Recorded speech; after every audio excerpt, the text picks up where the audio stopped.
আজি মই উপস্থিত আছোঁ অগ্নিনাথ শিৱ মন্দিৰ আৰু এয়া অৱস্থিত নাজিৰাত।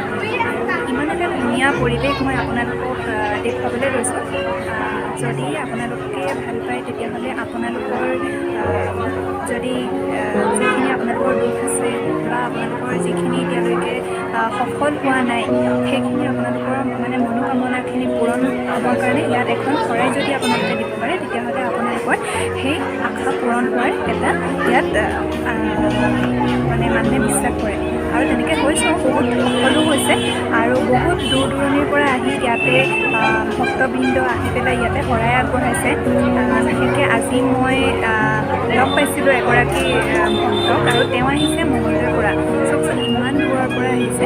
গতিকে আপোনালোকে যদি ভাবিছে আহিবচোন, ইয়াতে বহুত এটা ধুনীয়া পৰিৱেশ হয় আৰু য'ত ভক্তবৃন্দৰ এখন সমাজ থাকে, আমাৰ যিহেতু মনটোও ভাল লাগে।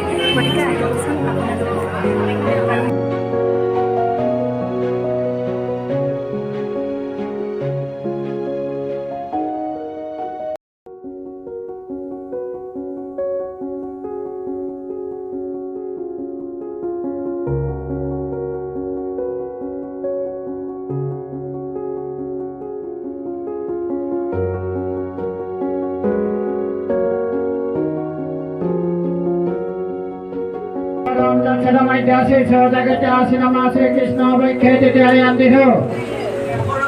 Puravi Das, Marashmi Khaikia,